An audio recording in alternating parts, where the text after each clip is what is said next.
We the people tell the government what to do. It doesn't tell us. We the people are the driver. The government is the car.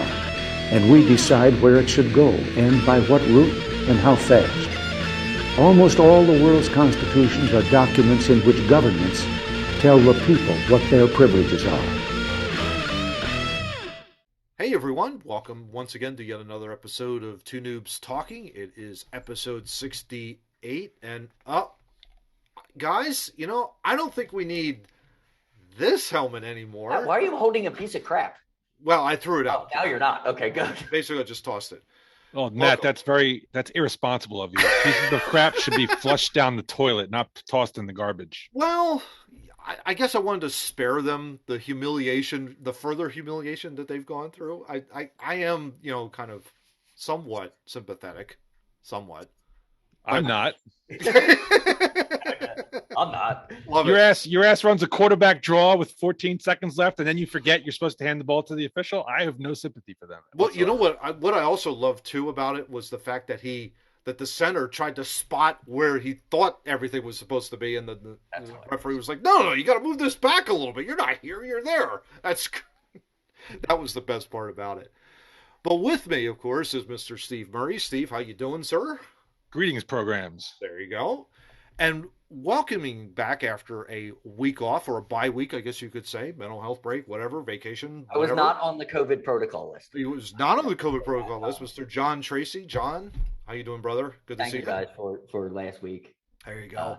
Handling it and doing a great show. I appreciate it. Love it. I'm, of course, Matt Craig, just happy to be along for the ride, as always. And I was trying so hard here. It's episode 68.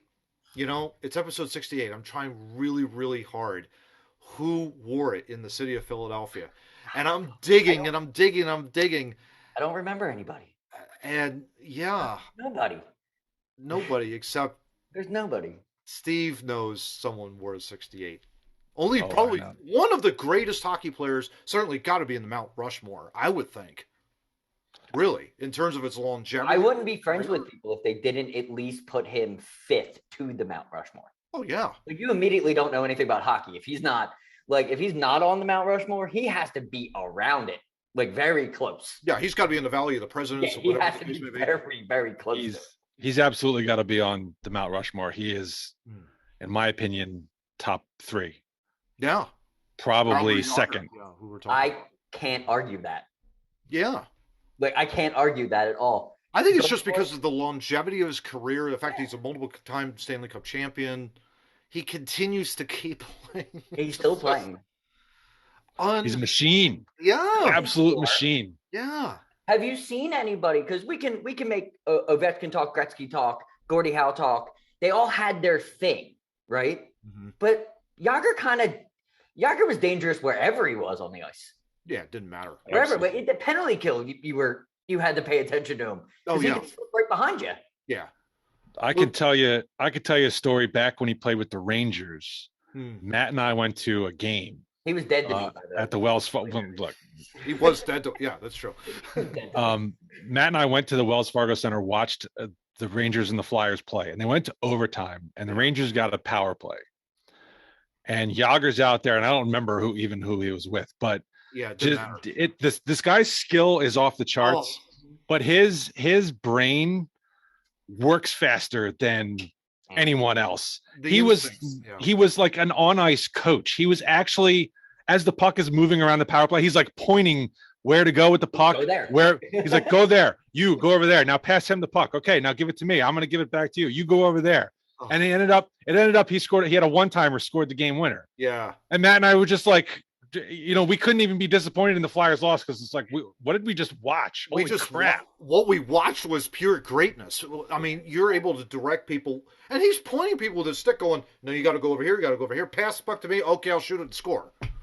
I mean, that was just unbelievable. He was drawing up the power play as it was unfolding. It was unbelievable. I remember that. And he didn't even celebrate after. He's just like, yeah, that's right. He's like, okay, get it off. All right, we're out. He was not a big celebrator at all. He almost expected, it almost like in his brain, he was expecting to do what he just did. It wasn't, it's very, very, Barry Sanders-ish. When Barry Sanders would break a big run or run around for a while, break it, and then just hand the ball, like, he wasn't shocked that he was there. It wasn't like, look at me, I made a play. It was like, here's the ball. Like, defense. Like, I'm going to go over here now. Yeah, crazy. Before we came on, I logged into YouTube to refresh my recollection of Jaromir Jagr, history. Yeah. And the thing that amazes me about this guy is there are guys who make flashy plays, but with Jagr, it's like play after play after play after play was just, I kept going, oh my God, that's disgusting. He just makes sick plays over and over again. And some guys will, have like 4 or 5 and that's it for their career. This guy has like so many, you can't even fit them all on, top lists. It's almost like an endless cycle of these tremendous plays. I remember specifically, I think it was Flyers Penguins in that series where Brizgalov was in net, but you had Jagr. I think it was 2012, that 2012 season. Yeah. He was the one that kept the puck in the zone in order for Giroux to score. Like, everyone calls that the shift, basically, that Giroux kills Crosby, comes back, scores a goal 32 seconds in. That doesn't happen without Jagr keeping that puck in the zone. You watch that play going all the way back.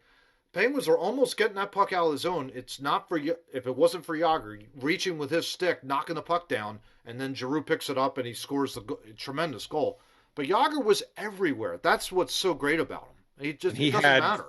He had size, he had reach, and his hands were so quick with that reach. Yeah. You had the puck was like 15 feet over here, and now it's all the way over here, and it was just impossible to get it off him. And he did some of the most famous hips and ass. His skating was all the time just to get, like, he could move his body so you couldn't get to him. Yeah. You're trying to come over this side, and he's backing you down, like almost like he was playing basketball, but he was playing it on ice.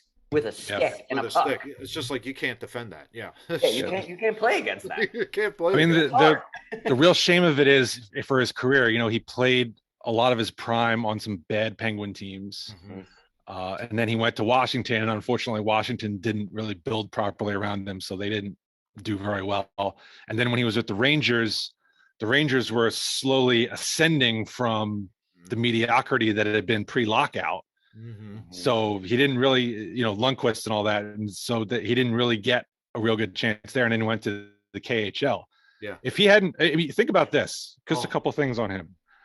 He played the majority of his prime career in the pre-2005 lockout era, which was the clutch and grab. Yeah. So he missed the 80s. He comes into the 90s, which is all, clutching and grabbing. Just grab you. That's how they defended you. Yeah. Missed a year in the lockout, went to the KHL for 3 years. Can you imagine if this guy had played like in a good era, all the seasons? He would have, if anyone was going to come close to Gretzky's numbers, it would have been him. This guy would have been it. What if he was on those Edmonton teams and not Gretzky? Well, I think we'd be having a completely different conversation on the quote unquote greatest of all time. Yeah, I don't think Gretzky is the greatest of all time. I think if you want to see Jagr, if you want to see Jagr, what made him so great, and the bull crap era he had to play in. Oh yeah. When you watch the 5 overtime game against the Flyers, he is literally like carrying Andy Delmore on his back like a backpack, because that's the only way they could keep him from scoring. Okay. They had to jump on the guy to keep him out of the net. Not scoring. Yeah. And sometimes that wasn't even enough. Exactly. Yeah. Now, can you just imagine, because this is the possibility that could have been in Philadelphia, and this is our hard luck. You could have had at least 2 out of 3 of the following on the Flyers at any time in the 90s would have been Jagr, Forsberg, Lindros. Yep. Could you imagine Lindros and Jagr, or Forsberg and Jagr? It's unfathomable. That would be ridiculous. I don't know where. I mean, that is a. Jagr was the winger. That's right. Flat out. You have Lindros, Forsberg, but you could put Jagr anywhere on those two, and especially if you tie him with Forsberg, and you got a young Gagne on top of that. Forsberg, Jagr, Gagne. Can you imagine that kind of a line? My God, that would have been unbelievable. Could you imagine Leclerc, Lindros, Jagr? Yeah. Like Yager takes over what the Renberg position was, how they used to have that cool play where they would circle the net.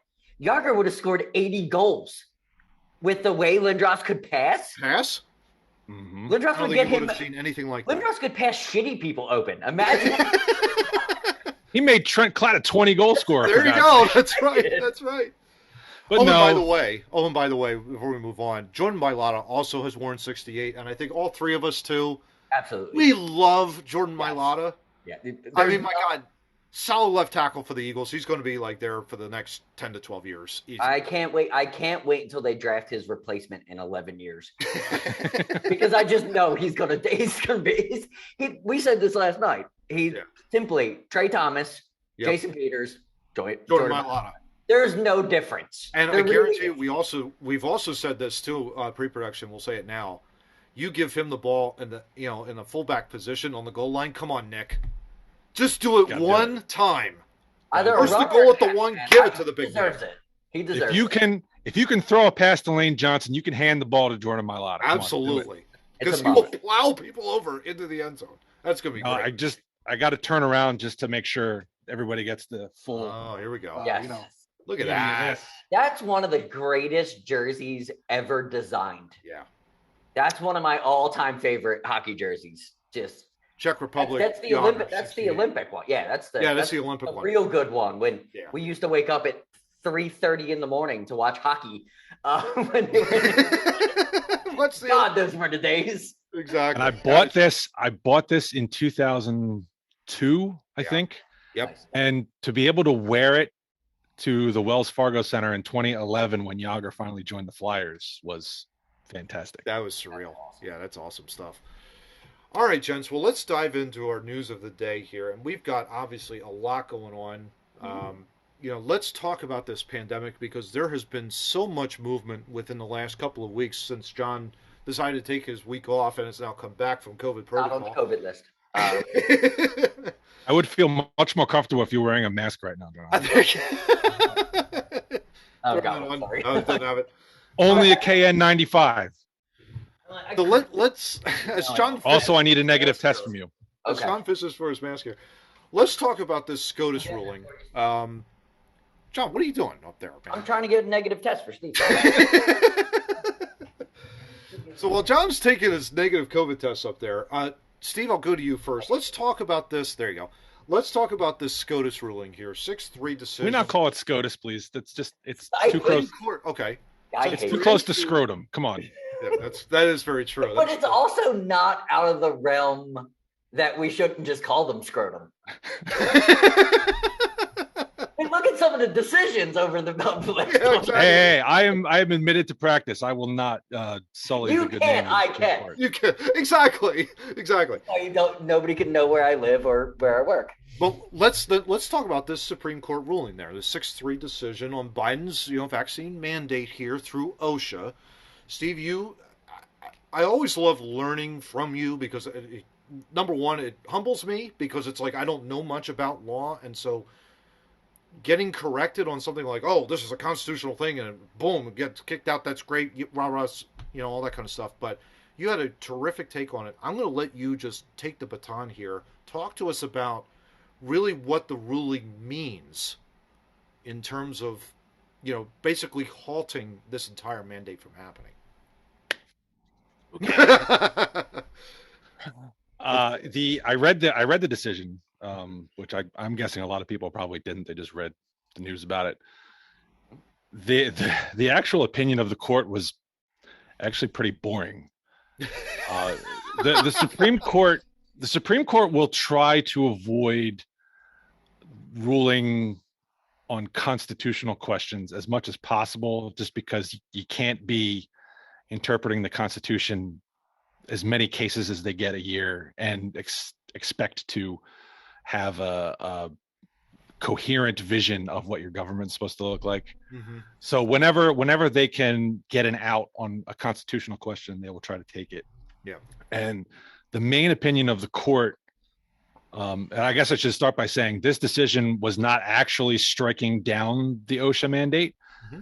This was several states and other I think companies or attorney generals. The list was very long of people who sued the U.S. government and OSHA after the proposed rules came out for the mandate, and the Sixth Circuit Court of Appeals ruled that they would not stay the mandate while the issue was being litigated in court. So sometimes you can get, if there's a rule coming up, you can say, no, we're going to stay that, or we're not going to implement it until a final decision is made on whether it's proper or not.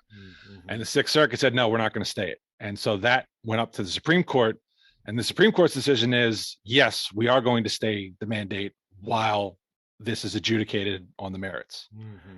So the opinion of the court was not really on a constitutional issue. It was more about OSHA has the legislation put forth for how OSHA is to operate as an administrative agency.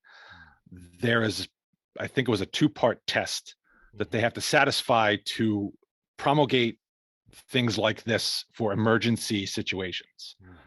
And the Supreme Court said, you didn't satisfy that test. COVID is not exclusively a workplace issue. You can get COVID anywhere. And so requiring, and the more I thought about it, companies with 100 people or more, I'm not really sure what sense that made, other than 100's a round number. Yeah.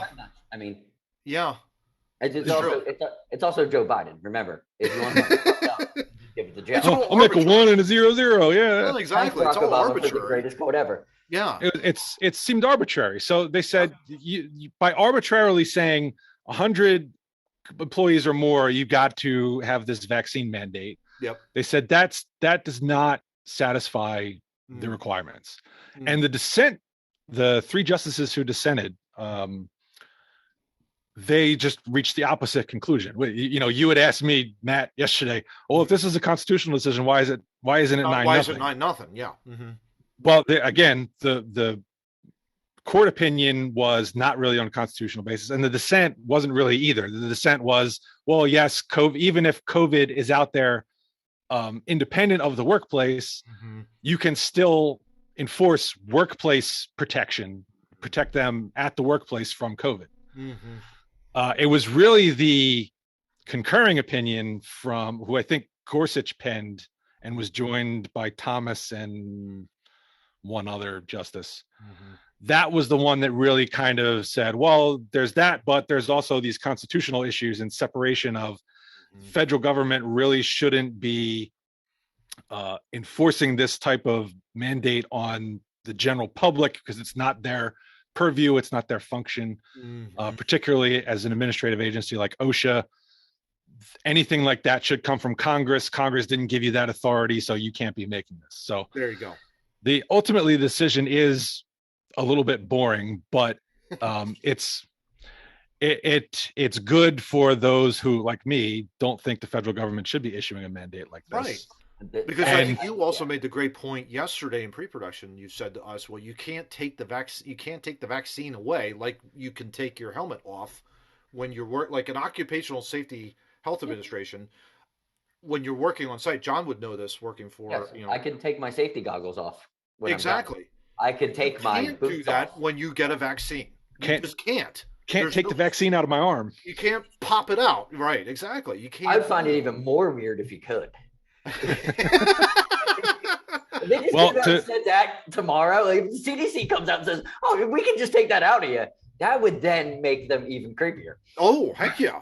To some conspiracy theorists, I'm sure they could say that. The chip that gets installed when you get the jab, you can pull that out. Pop that out of there. That's all out there. Yeah, they're totally. Exactly. No, but that's really helpful, Steve, because Supreme Court rulings, you're right, are kind of like, okay, they were kind of long and elongated for the common folk. This was, believe it or not, this one was actually fairly short. No kidding. I was dreading, like, you're thinking this is how bad it is. I'm dreading looking at the opinion because I've seen Supreme Court opinions. I'm like, oh God, this is going to be horrible to read. Yeah. And when I opened it up and the PDF was only 30 pages, I said, thank God. That's impressive. Praise the Lord in heaven, thank God. That's really good, though. That's really helpful. I mean, Yeah, I think just the arbitrary figure. I think that's the one thing. I know I work for an organization that has, a, probably around like 400 or 500 people, and of course, like that threw us kind of like, okay, well, we don't really know whether or not this is gonna, what we're gonna do. We have no idea. Is this going to happen or not? And now it's obviously passed through the whole legal process, and so yeah, gosh, that was just a disaster. I think it was just ultimately an utter disaster.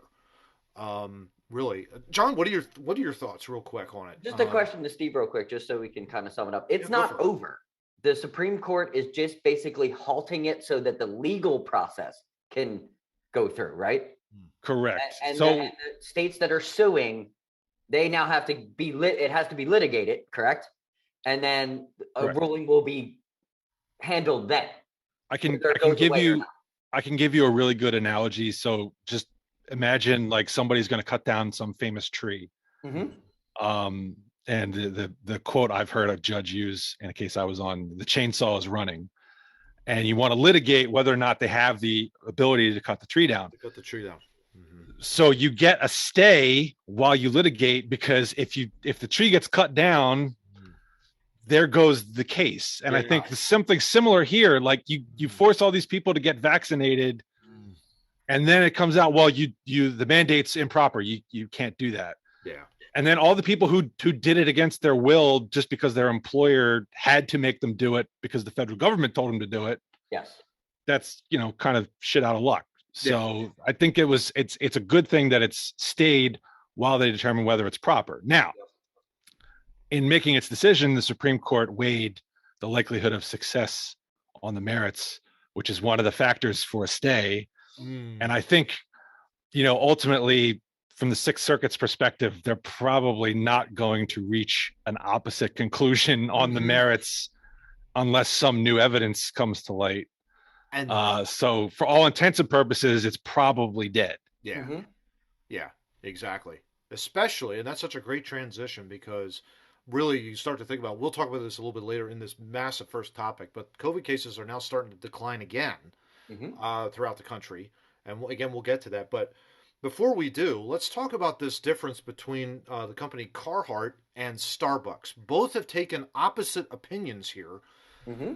And John, let's talk about this real quick. You've got Carhartt, who is still, despite the fact of the stay that's now happening in the Supreme Court, the CEO has said, this does not work for us. We've got to really take this seriously. We are still requiring our employees to get vaccinated. He mentioned that it was a core value of the company. Which was a core value of the company. Every right to do that. Absolutely. And then, then you've got Starbucks, this nationwide coffee house company that basically was requiring their employees to get vaccinated. Now they're saying, we're going to pull away from that. We are not going to require that anymore. I think half of that is morality, and the other half was they lost a ton of money. Yeah. When they first put their, because the thing with the Republicans, they like to do, if they don't like a decision you make, they burn your stuff and don't buy it and boycott you, and they do it by, hundreds of thousands of people. It happens all the time between the left and the right, and that's exactly what happened with Starbucks. And I think Starbucks kind of looked at their line, even though it's a good moral decision for them as a company. Mm-hmm. That's the way they want it to look, and that's fine. But I think a little bit had to do with the pocket. The pocket got a little loose. Yeah. What's interesting to me too is the fact that, talking about the Republicans, I think it was a state rep in Florida, basically was ripping Carhartt, saying like, well, this is a world company. How could they possibly still require the vaccine? And I basically, when I read that, I said, whoa, time out. The CEO is in charge of the company here.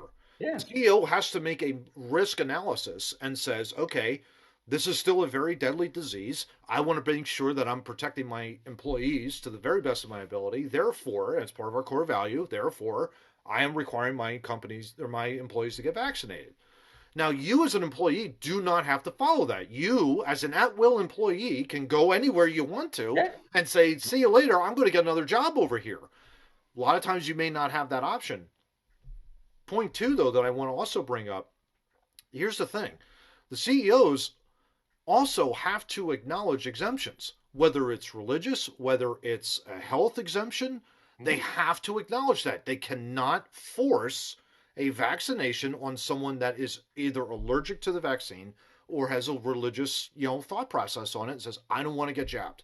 It's against my faith. It's against my religion. I don't want to take part in this. I think that's really, really important. Now, whether or not the CEO, certain CEOs say, no, you still have to get vaccinated, that's a totally separate issue. That has nothing to do with OSHA. It has nothing to do with Biden. It has nothing to do with the federal government, to be perfectly honest.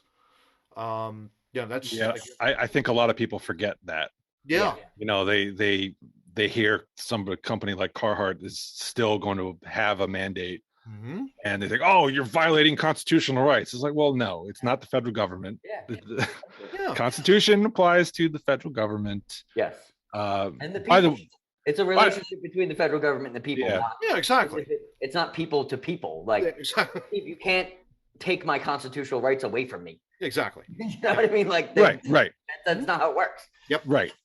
But before I forget, I did want to point out, I don't think it really played a matter in the decision, but as I said in pre-production, it caught me funny that these quotes were in the opinion.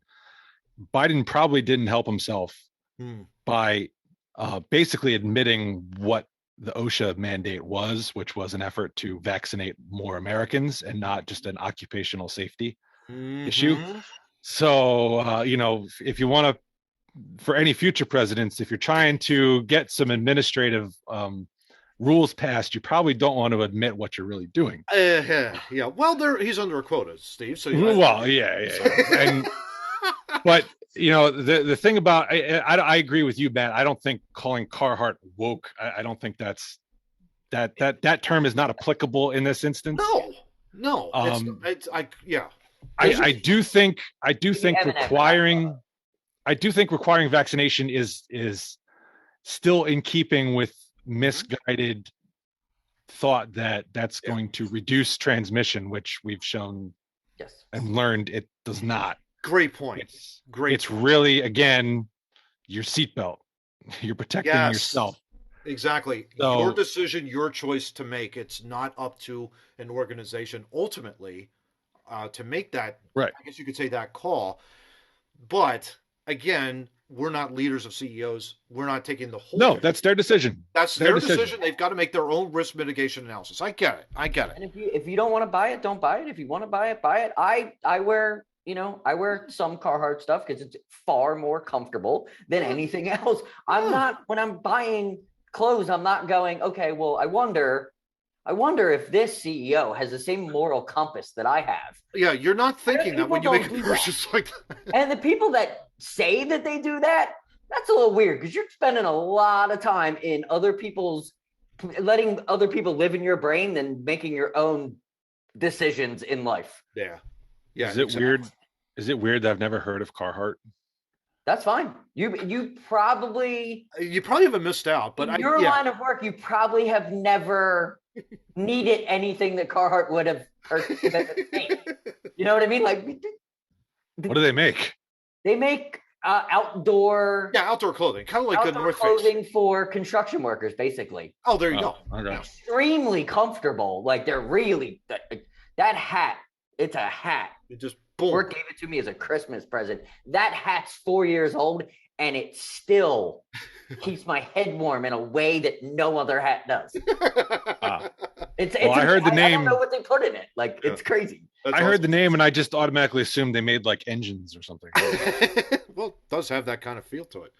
But we're going to take this last bit of the first topic here, and I'm going to just combine it really because it's three separate articles that we think are very, very encouraging. One is the UK, Boris Johnson, John's boy. Crazy Boris. I mean, it's just, Crazy. I love Crazy Boris Johnson. He's dropping the mask mandates across the country. They are not going to require mask mandates throughout the country. When it comes to Boris, he's only doing it for the time in which, because in Boris time, because this dude flip-flops, changes left, right. When you think he's going one way, he goes the other. He goes the opposite way. Yes, absolutely. He always looks like he just rolled out of bed, too. My favorite part of the press conference, by the way, is when For 30 seconds, he's trying to hand comb over that thing that hangs on the side of his face. He looks like he was on a 4-week bender of just whiskey, cigarettes, and women. And he's like, I'm taking away the masks. He's got the Dennis the Menace thing going on, but it's actually envelops his whole head. Yeah, pretty much. It's not just a little piece at the back. It's like that one part. It was hilarious. That's awesome. We also took a look at our own individual counties recently in Google, and I think we'll probably throw them up here on screenshots on the screen here. You can see here in Montgomery County where Steve lives, Montgomery County, you start to see a little bit of a tick downwards. You see Montgomery County, Pennsylvania, Montgomery County, PA. Yep. Don't tell them where you live. We've narrowed it down now to an area with hundreds of thousands of people. I think exactly. Yeah, Chester County. I can still know how to get to your house, so I'm fine. And then wherever John lives, we'll throw that up there real soon. I'm somewhere. Well. Yeah, somewhere in Texas. It's in the heart of Texas. Yeah, exactly. But the cases are starting. They were obviously we set I think it was a world record in the most cases in the early part of January. I'm thinking good Lord Almighty. But now, of course, they're starting to drop. 64 liberals celebrated when that happened on a rooftop wearing masks. It happened. Really? Yeah. Wow. It was a thing. I guess you have nothing else better to do. I guess. I don't know. It's totally weird. It made Instagram. At least in Montgomery and Chester, John's was still a little sketchy just because Texans are, they support the Dallas Cowboys. Half of them. But then, it's it was skyrocketing, it was shooting straight up. But Montgomery and Chester counties, where we are, it's coming back down, and it looks like sort of the similar rate. Yeah. So it's shooting back down quickly, just as it shot up quickly, which I think some people said was likely to happen. Oh yes, yeah. Based on South Africa and what happened there, and what you're seeing in the UK. Yep. In fact, I'll throw this out there too. If you ever get a chance, go to Dr. John Campbell on YouTube. He's an excellent British doctor. Very straightforward. Runs his videos about 20-25 minutes about what he is seeing in terms of the overall pandemic, and he has been incredibly reassuring to folks in his presentation and his style. So if you ever get a chance, Dr. John Campbell, we'll throw that in the show notes as well. But then we have a great report from the Centers for Disease Control and Prevention, who basically coming out of Denver. John just sent this to us right before we just started to hit the record button here. Natural immunity was 6 times stronger during the Delta wave than vaccination, according to a new report from the CDC. So that's very, very interesting. John, what do you think with our beloved Centers for Disease Control and Prevention? My only question is, what else do you have under that? Yeah. Or in that case that you're floating things out very slowly, what else? It makes me I'm interested in where they're pulling from the filing cabinet. I'm interested in what else they have. Yeah, it's not shocking. And from what I understand, it's if you got COVID, you have a natural immunity to COVID. I mean, that's pretty much. I think that's science, right? Yeah. They're just saying that immunity, if you get COVID and you have a natural immunity, it's far more than if you didn't get COVID but you got vaccinated. Yep. You're 6 times more likely to catch it. Mm-hmm. But they're not saying any. No, it's not 6 times more likely you're going to catch it. It means 6 times more likely that your body will defeat it. Okay, but in both ways it's gonna defeat it. So I don't understand the 6 times, but it's just saying if you got COVID, you're basically what one side has been saying the whole time. If you get COVID, you don't necessarily have to worry, right? Because you already had it. I'm not saying that if you think that you need to get the vaccine to help, just do you is what I'm exactly. Talk to your primary care physician, talk to your doctor, all that kind of stuff. I don't think it's as groundbreaking as people think it is, but it's definitely something that probably should have been. They probably should have told us about a year ago. If anything, exactly, and if anything, people like Lord Fauci, the Riddler, should have said over a year ago, get vitamin D3 into your system. Walk, exercise, eat right, drink plenty of water, rest, get importance of rest. But he didn't. and so he has his reputation now that he has So to. we're he gets thrown into Arkham Asylum for the rest. I'd like to see the underlying numbers, because and I don't know why they would try to emphasize 6 times, but if 6 out of 1 million vaccinated people were hospitalized, that would just mean if you had natural immunity, 1 out of 1 million people would be hospitalized. It seems very, very seems weird. The wording seems weird. Yeah. I've had a problem this whole time with just the way numbers get manipulated. Yes. To prove your point. If you want a small number, you'll use, one set of data or you'll use percentages or something. And if you want to look at this, it's if you want extreme numbers, then you use actual numbers, and it's very annoying. It's so sad. It kind of reminds me also too of, I think I said this before in the podcast, Steve, where there was a San Francisco medical college that I was a part of, and I was listening to it on YouTube, and they've ultimately said, look, what happens between politics and science?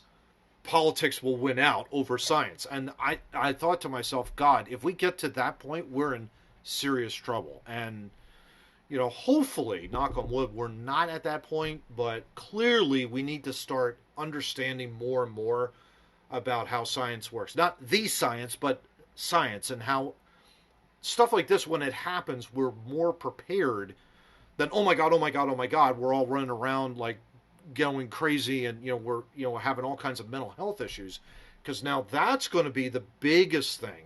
You've got not only just the mental health that you've got to like rebound from, but you also got to get rid of this fentanyl that's been floating around out there. That's more deadly, I think, than COVID has ever been, to be perfectly honest. Well, I'll give you an example of how the numbers can get manipulated, depending on. So the way the Philly Inquirer reported for the longest time, like coronavirus cases, they would give you the number per 100,000 people. Okay, so let's just say Philadelphia County. Okay, based on the number of COVID cases and the population of Philadelphia, 1,000 out of every 100,000 people had COVID. That sounds huge, right? Until you divide 1,000 by 100,000, and it's 1%. Yeah, it's nothing. So if you want to minimize COVID, you take the 1%. If you want to blow people's minds, you take the 1,000 number. Yeah, and it's just wrong. Yeah, and scary too. It's not. My biggest complaint of the whole thing was the cases. Yeah. When they were making, and they still are making decisions off of cases instead of deaths. That was my biggest thing, because that's what I thought, moving in, being 40 some years old, I thought we did it this way. Why are we doing it this way now? That was my biggest gripe. Like, why are we looking at those numbers instead of like the actual numbers? Yeah. Well, exactly. I think we talked about this before. The early on, the case numbers and the death numbers were correlated. Yes. Now that's no longer the case. There's a bigger discrepancy, big time, and so the case numbers versus the death numbers doesn't line up anymore. That was all, but that was always my thing. Like, if we're gonna defeat a pandemic and we're gonna get back to normal, wouldn't we follow oh my God, the mortality is going down. Okay, the cases are going up. Okay, we need to monitor that, because people are getting sick. But I would always, that's always been my thought. Why aren't we following and making our decisions on, we're not dying in the streets like we were, quote unquote, supposed to? Yeah, exactly. Or what was modeled against, that kind of a deal. That model. Oh God, if I could go back in that's time, another thing. One thing I would get on stage, take Donald Trump, and hit Fauci with him. Like if that original. I don't know about everybody else, but that's it's just been ever living bleep out of me when they said that originally. I was like, yeah, that does not help. That does not help, and I think not help at all. It was probably intended to do something, but it did whatever the original intention was. It didn't go well. It didn't go well at all. Yeah, exactly. Good point. So let's move on. Let's all that COVID talk, that was great, but thank God. Okay. CNET.com had topic 2 here. CNET.com. John, this was very interesting. You sent it to both Steve and me. The No, Steve Democrats. sent it to us. Well, I had the idea. You found the article. Oh, there you go. Okay. Look, we work together. Yeah. Yay! Hey, come together. Here you go. Teamwork. Like good teammates do, we all come together and we end up scoring goals. So there you go. Democrats take aim at targeted online advertising in new bill. So basically, this legislation, John, would ban the kinds of ads that Facebook and other tech companies would depend on. What are your thoughts? Seeing as how that you are on this crusade to destroy Facebook, which I love. Yes, I love that, but I actually do not have an opinion about it, so I had to go look for an opinion. Okay. I didn't have an opinion on it because I don't exactly know what it is. Mm-hmm. So when I read the article, I kind of got an idea, but I found this company, epic.org, and their CEO came out and said something. Just to read it real quick. It's target advertising isn't just creepy. It can have significant impacts in marginalizing communities, individuals in these communities, and can target them for scams, disinformation, and preventing them to see information about housing and job openings. Now, if that's 100% accurate, I'm all on board. Yeah. I mean, that's a very interesting take. I do know that they are incredibly annoying. I know that for sure. They absolutely are. Especially when you're going, if you've been a regular Facebook user, you're right. You scroll down, friend, ad, friend, ad. And it's like, come on, where are my friends here? It's not just there's ad. That's annoying enough. But I was online last night looking at something I may be thinking about buying, and now the next day that ad on Facebook is the exact same thing I was looking at. That's a little weird. That is a little weird. Let me tell you a quick story of that. So me and my wife have a running joke about the Instapot. Anytime we're at the store, we have a running joke all the time. We're like, hey, you want to buy a bomb? Like every time. It's an inside joke. But for some reason, because I've said Instapot so many times around my phone, when we correlate that joke, Facebook literally tries to sell me an Instapot. Like they're like, oh, look, it's on Amazon. It's $100 and whatever dollars. Like that's the creepy part where the Epic CEO said that. That's just creepy to me. Oh, I totally agree. I can remember even just looking up, like, I usually buy my sneakers online, usually Skechers. I just love the sneaker or whatever. I'll search it online and it's like, you know what? You're right, not today. Yeah, not today. But then what happens when I go again, I log online, I start seeing these pop-up ads and they're all sneakers ads. And I'm like, I don't want this. And it's like, I'm trying to delete the ads.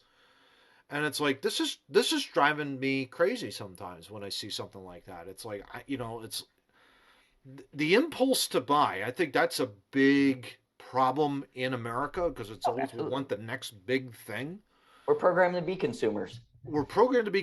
And when you throw that into an internet age where you've got an algorithm on top of that, oh my gosh, good night almighty. Yeah, it's not good.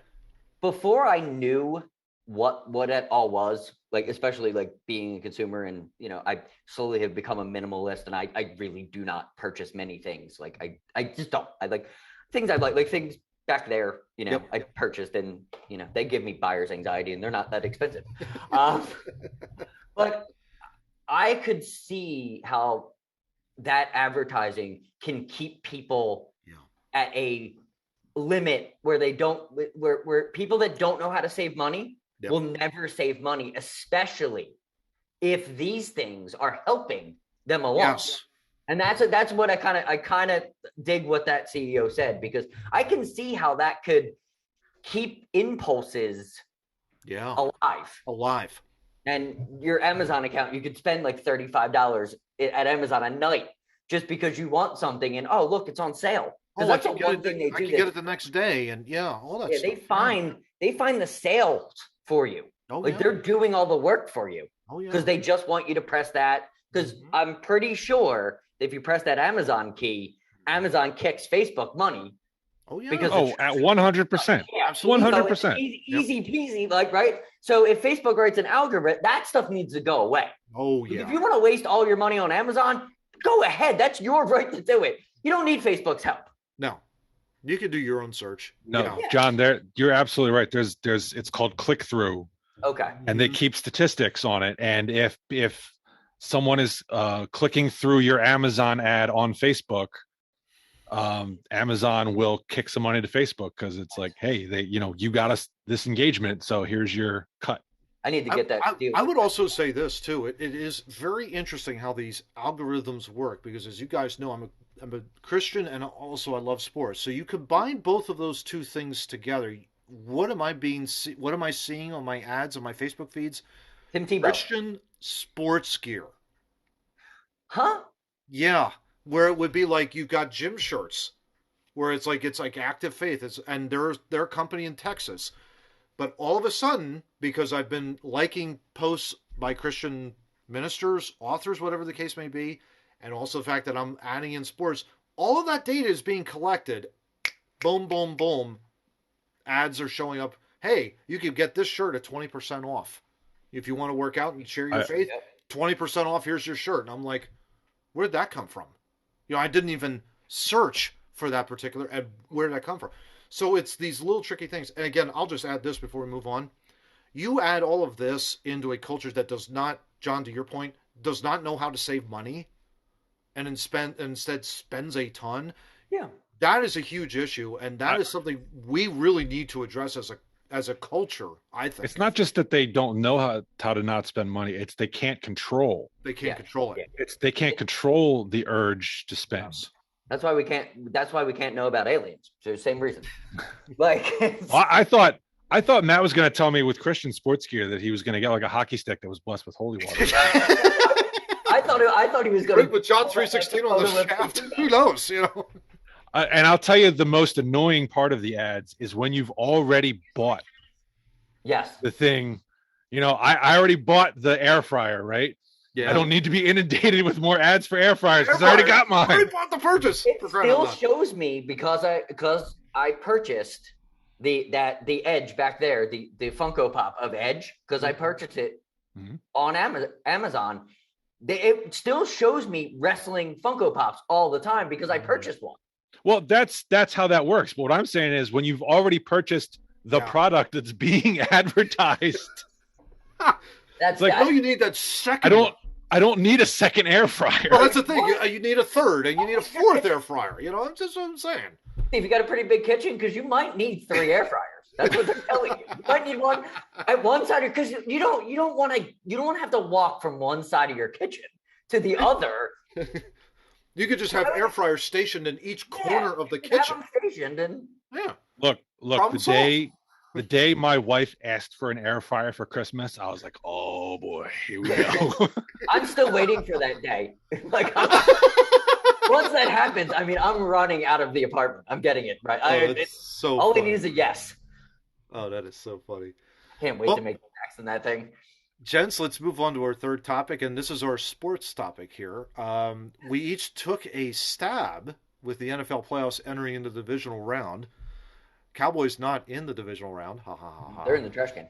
They are in the trash can, exactly. Should have been in the crapper, but Well, sanitation, Matt. Sanitation. Yeah. For God's sake. I know. So anyway, we took a look at the brackets, and we have presented our own versions. We'll throw them up on now as we talk here. I'll go to John first. We know. Yeah, exactly. This is our best guess, of course. I will say all three of us did predict the Eagles going 9-8. I don't think that's ever happened. With three different paths to get there, but we've had the right kind of plan. Yeah. Exactly. Yeah, I did have them going on quite a run at the end. Exactly. Yeah. And they totally did. So they totally did. Yeah, exactly. What we're trying to say is pay attention to Steve's bracket.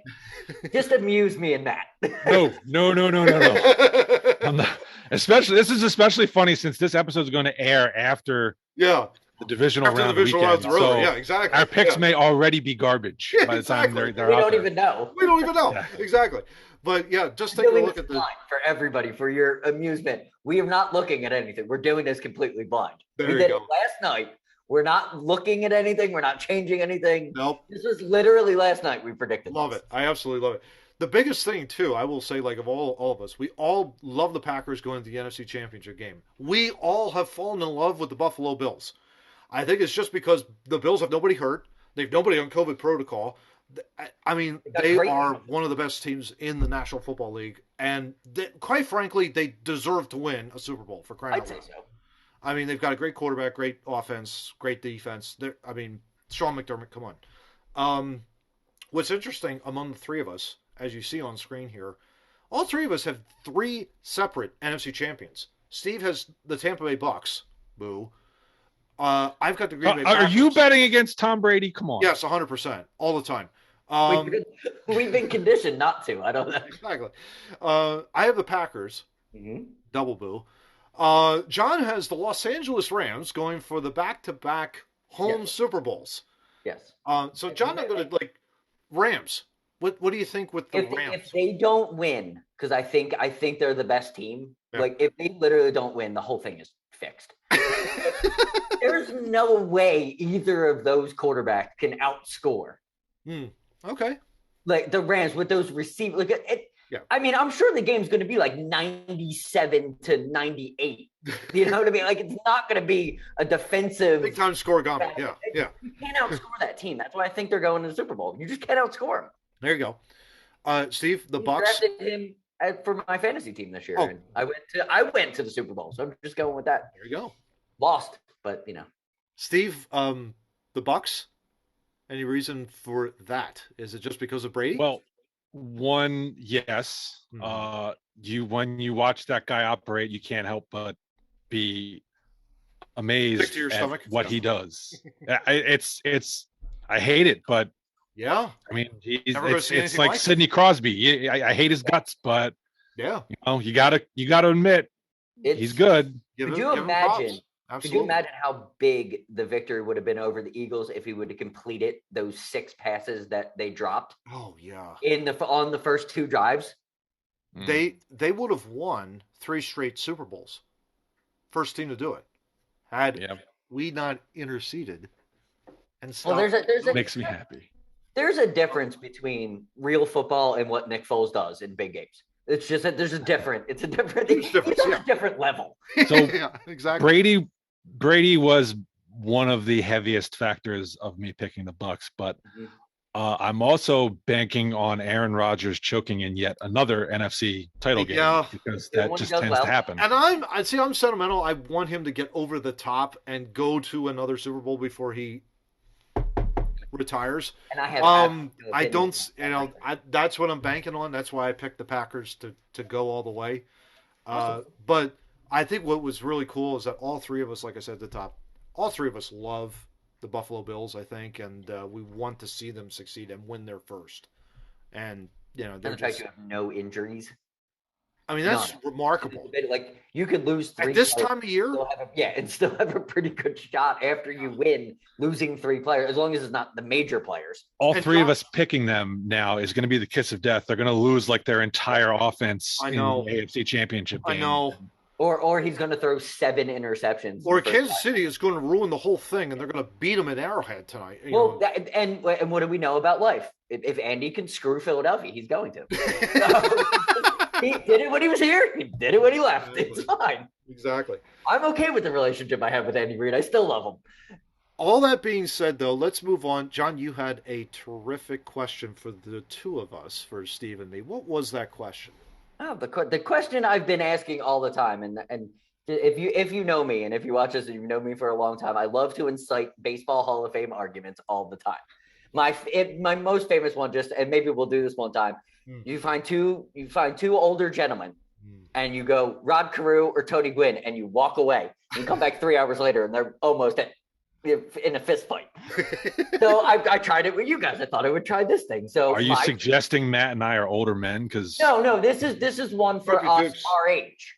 So this is I picked someone for our age that played very, very long for the Phillies. And is Jimmy Rollins a Hall of Famer?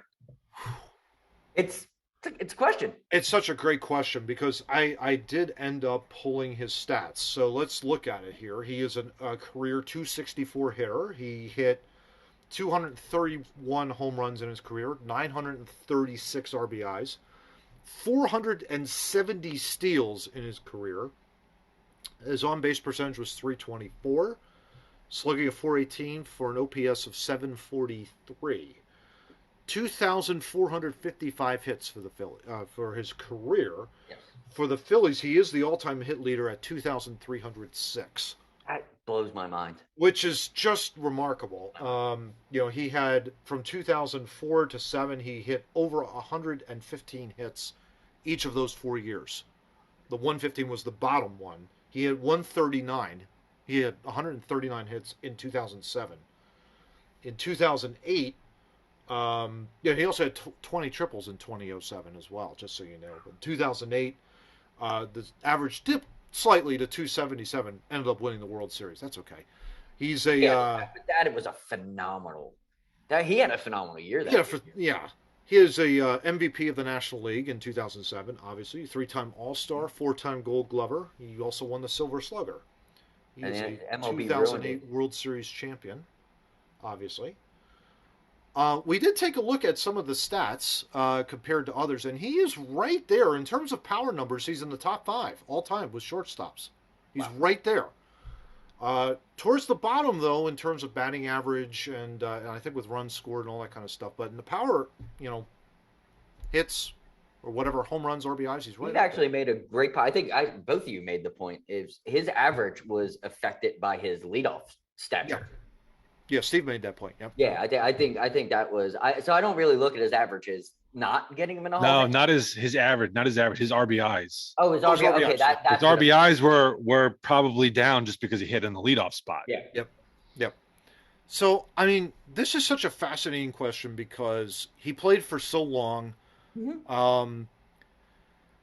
He clearly, I think, was the best shortstop in the National League for the era that he played in. I don't think there was anybody else that was relatively close. Yeah, he's in the conversation. He's certainly in the conversation. Yeah. I think the closest one we found was like Jose Reyes. Those two went back, but he wasn't Reyes that good long enough. Yeah, Reyes was more of a slap hitter. Rollins was more of the power single line drive double hitter, and could get on and could steal bases. The only one that was good during his prime years was Hanley Ramirez, but he was only good for 3 years. Yeah, that was the only ones that we could come up with. They were good. Was like Omar Vizquel of the Indians, which was, during the Jeter era. If we're gonna go American League, and that may be why you don't people don't view him as a Hall of Famer because he played at the same time that probably one of the greatest played. Yeah, I've always said Derek Jeter is so good that Alex Rodriguez had to move to third base. That I've always said that about Derek Jeter. That's my pecking order for baseball shortstops is Derek Jeter's so good that the other greatest shortstop ever literally has to play third base when he comes onto the team. Exactly. Steve, I mean, what do you think? With Jimmy Rollins, is he indeed a Hall of Famer? And before when John sent the article, before I read the article, it's an NBC Sports article. Yeah. Before I read the article, my answer was probably not. But that has a lot to do with the fact that I don't keep up with the numbers, and I don't. There are certain numbers where it's automatically you're in the Hall of Fame, right? 3,000 hits, 500 homers, 300 batting average, that kind of stuff. With none of which he had. And so I thought, well, I love Jimmy Rollins, and obviously he needs to be in the Phillies Hall of Fame or Wall of Fame or whatever the hell they call it. But I thought, he's probably not going to make the Baseball Hall of Fame. But when I read the article and it made some good points, he was a unique blend of things at shortstop. No doubt. I questioned his leadoff. He probably should not have been leading off. Yeah, all of us did. Yeah, his on base percentage as a leadoff hitter was just never dreadful. Normal. It was literally atrocious at times. Yeah, it was. Yeah. But he had a lot of power, which is fairly unusual for that position. And the fact that he's 5'2". He also was one of the best defensive tiny man. shortstops. Well, he had power and he was quick. So he stole a lot of bases in addition to being able to hit home runs. He was a unique player in that regard. Exactly. And when we looked at his numbers compared to like Barry Larkin from the Cincinnati Reds, who I'm familiar with. Power hitting shortstop if you're not. Barry Larkin's in the Hall of Fame. So I think Jimmy should. Everything else, I think he gets in. I did not, even reading the article did not move me. I've always had the same thought, but really funny story. We go into a pre-production meeting. We start breaking stats down. Yeah. And when Matt ran that Hall of Fame stat, and literally Jimmy's like, Jimmy's 6, Jimmy's 7, Jimmy's 8, Jimmy's here, Jimmy's there. Like every single stat that we were looking at, it completely changed my mind. I was like, he has to be in the Hall of Fame because there's not anything where he was at the bottom of the list of the Hall of Famers already at shortstop. So if you're not like you can, when you're in business, we do this all the time. Like when everybody's checking all the boxes, when you're doing a review, you're not going to not give them a raise. No, yeah, exactly. Right? Like if you have no criticism, you're going to be like, hey, okay, this guy. Yep. And I think that's Jimmy Rollins' plate now is he checks all the boxes. I don't think to your point though, that's such a great point what you just said, John, but I would say this. I do not think he is a first ballot Hall of Famer. Oh, absolutely not. Because of his average. But again, to Steve's point, does he make it in the 5th try? I would say so. I would say, like, at that point. I'd be mad if he didn't. Yeah. At that point, it's got to be like, you got to put him in. Maybe not the second time because of the generation that he played in. Yeah. But if you're talking 5th, 6th, 7th, he doesn't make it 3rd or 4th, that's a crime. Yeah. I'm thinking. Yeah. But definitely not a first ballot Hall of Famer. No. Definitely. Here's the question. Based on the public ballots that have come out so far, he probably won't be. But he's I think somebody said he's officially had enough public votes that he has enough to be on the ballot next year. He's got at least the minimum. So he's crossed that threshold. That's really good. Yeah. And I think he will continue. I think he will. Oh, he'll be up there. Get in, he'll stay on the ballot. Yeah. That's kind of the player he was. Oh, yeah. I mean, he will go down as the greatest ever shortstop, I think, in the Phillies' history. You mean Larry Bowa isn't? No, I'm kidding. Their relationship cracked me up. Yeah. Because Larry Bowa knew how good he was. Oh, yeah. Oh, yeah. I mean, it wasn't even close. He knew all it was going to get as soon as he met him. Like, are you kidding me? Come on. I'm going to take your spot. Don't worry about this. You know, that kind of a deal. You know, it's just like Larry Bowa. You know what? Larry Bowa reminded me of Bill Berge. You know, just talk about how great he was. He'll tell you. No, but except the only thing that I liked about him is Bill Berge's completely full of shit. I don't think. I really don't think Larry Bowa is. I mean, Larry Bowa likes to talk about himself, but he was good. Yeah, he was. He's got the record to back it up.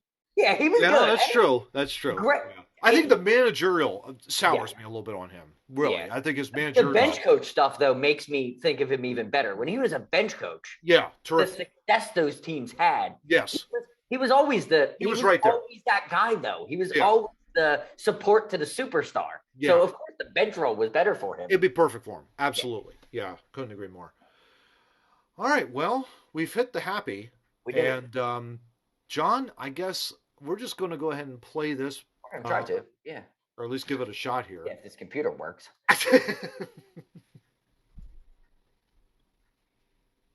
Up there. Here we go. Find it. Look at that. Charles McGee was a fighter pilot with the legendary Tuskegee Airmen, the all-black unit that broke racial barriers in the military, fighting for their country and for their country's respect. He amassed more than 400 career combat missions in World War II and later in Korea and Vietnam. After my first flight, I was hooked. I loved flying. McGee died on Sunday at 102 years old. Vice President Kamala Harris calling him an American hero. Secretary of Defense Lloyd J. Austin III writing, "I'm also incredibly grateful for his sacrifice, his legacy, and his character. I spoke with McGee in 2020, soon after he was awarded the rank of Brigadier General by President Trump. General McGee, our nation salutes you. Thank you, sir." Has life changed a lot now that you are general? A lot to be thankful for because of that. What are your most vivid memories of being a Tuskegee Airman at war? Although we didn't change segregation, we provided a background that gave our Air Force the opportunity, when the air and ground portions separated, to bring about equal access and equal opportunity for all. His message to young Americans. And the knowledge to know that they can achieve if they believe in it themselves, and don't let others tell them that they can't do something. Yeah. Charles McGee, 102, one of the last, if not the last, Tuskegee. I think the last. Yeah. Yeah. If you ever get a chance to look up what the Tuskegee Airmen were, please do so.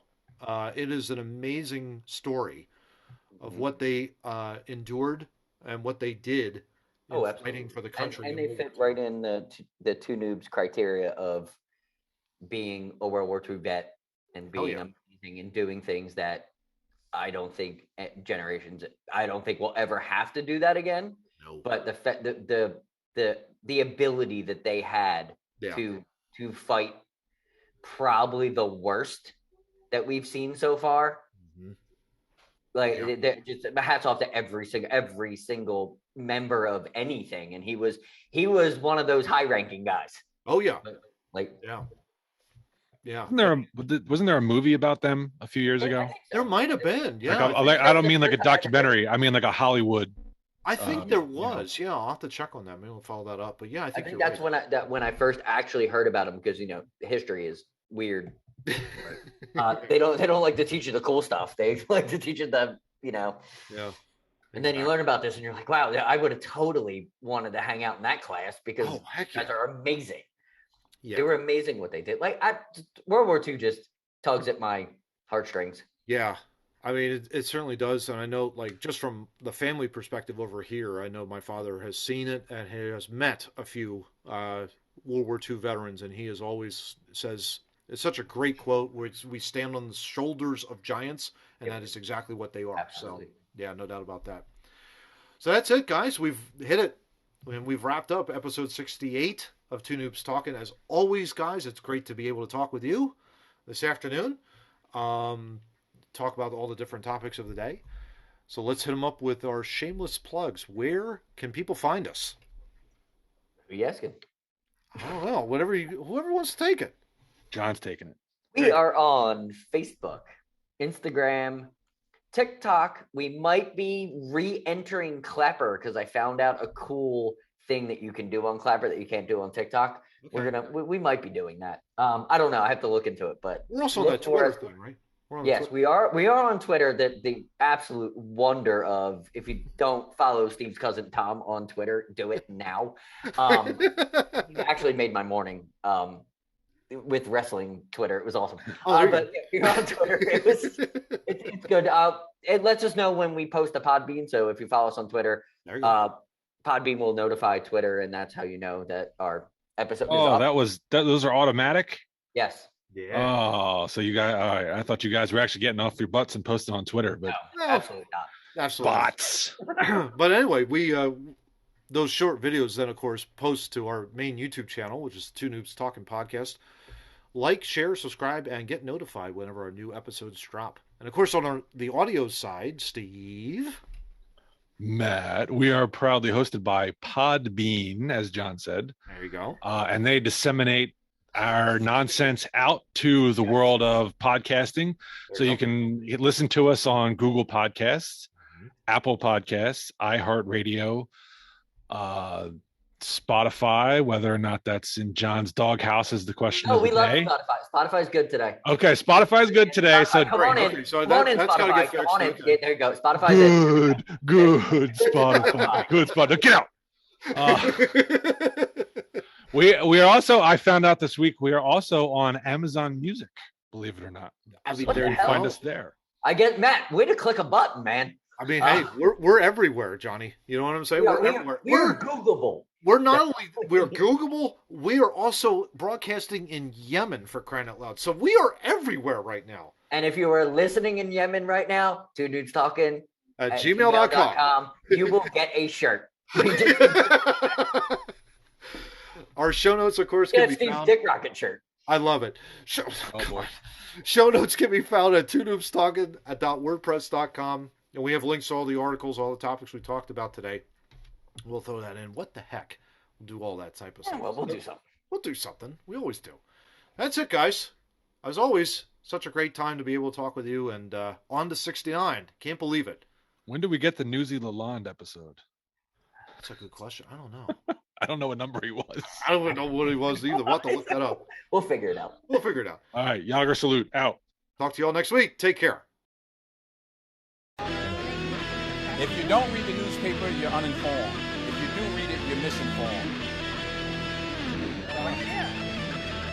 That's the great question. What is the long-term effect of too much information? One of the effects is the need to be first, not even to be